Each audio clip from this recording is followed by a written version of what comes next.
Hello everyone, my name is Casey and I'm an early childhood educator work with children at our kindergarten.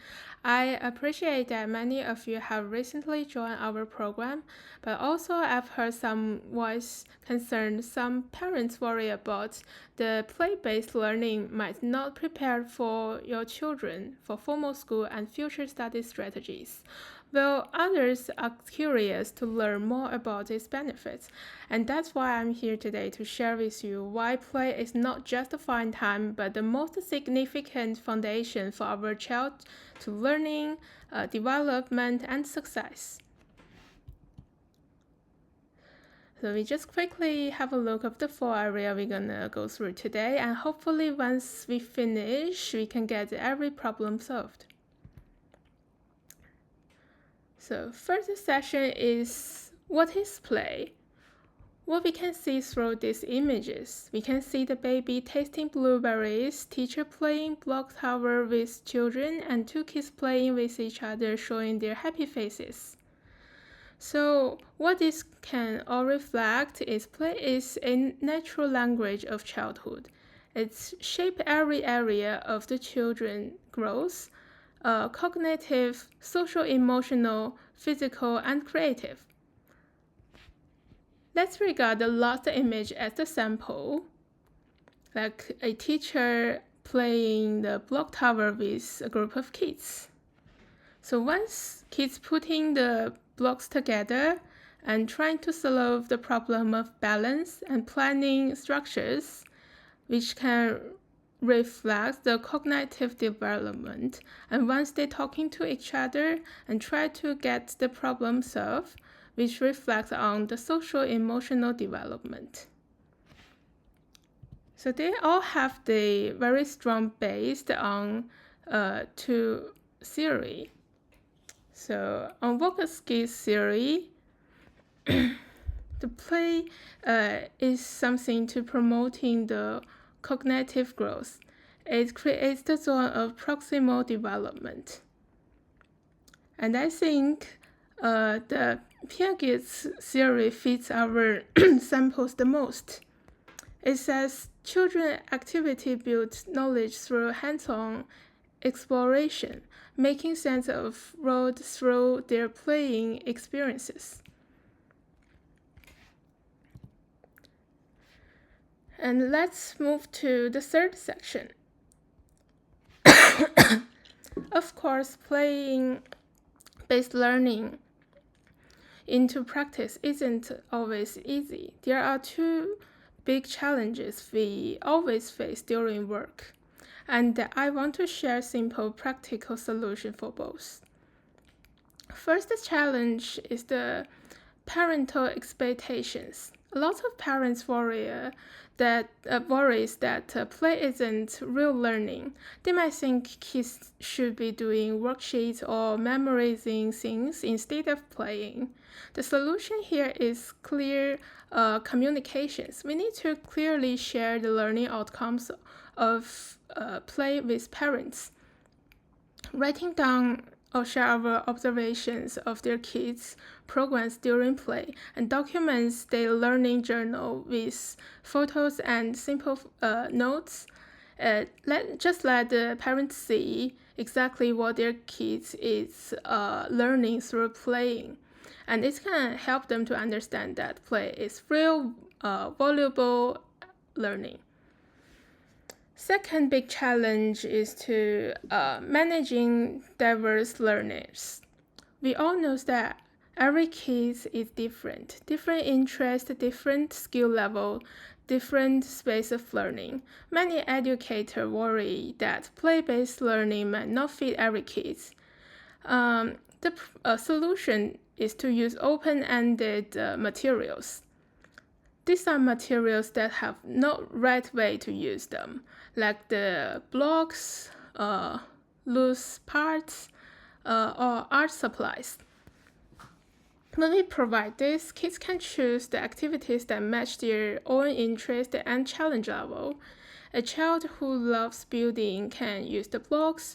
A child who loves creating can use art supplies, and every kid can feel successful. So now let's talk about my education philosophy. At the core, the child-concerned approach, I highly believe that all young children are capable. All young children are capable, curious, and active participants in their own learning. They are not empty cups waiting to be filled. They are all little explorers ready to discover the world. My role as an educator isn't teach, but also support, guide, and extend them learning experiences. So this philosophy has three parts. First, the child as the active learner. Kids learn better when they are actively involved, not just listening. Second, repeat for individuality. Every kid have unique interests, strengths, and unique learning pace. So our learning environment must honor that. Not two kids are the same, so our teaching cannot be one size fits all. Third, using Vygotsky's zone of proximal development. I use what we call scaffolders, small bites of support to help kids doing things they can't do alone. As they can get better, I take away the scaffolders thing little by little, so they can build independence and confidence on their own.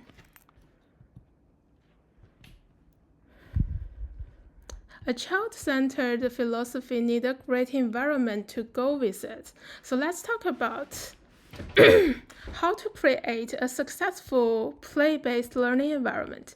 First, we need to see the physical environment as the third teacher. It's not just a room for kids to be in. It's a space that teaches them too.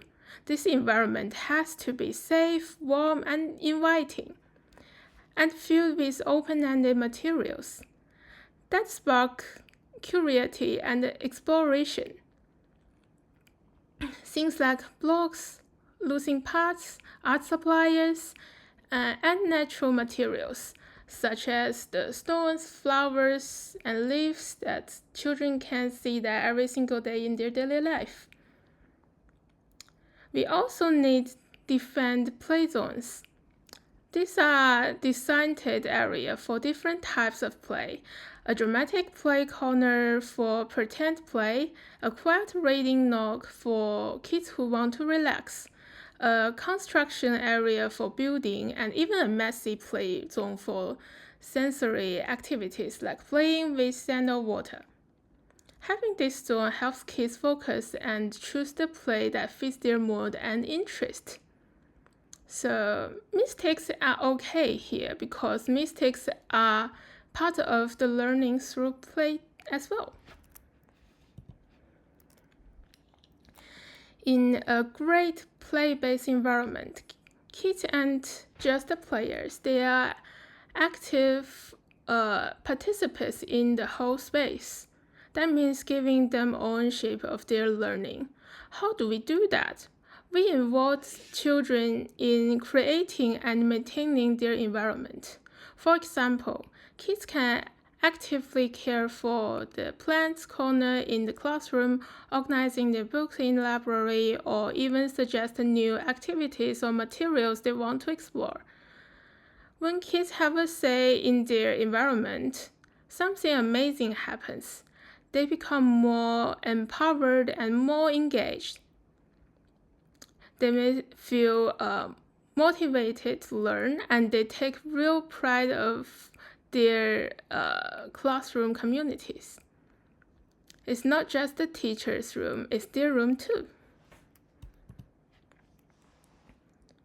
So this is basically what we're gonna talk for today, and I want to say that play is the language of childhood, and play-based learning is how we meet kids where they are by valuing play, understanding its challenges and solution, holding a child-centered philosophy, and creating great play environment, we can help every young child learn, grow, and shine. All of the ideas I've shared today have supported by important research and frameworks. And I put all these references in the last slides you may see. Thank you all for your time and attention today. And this is all for today. Thank you.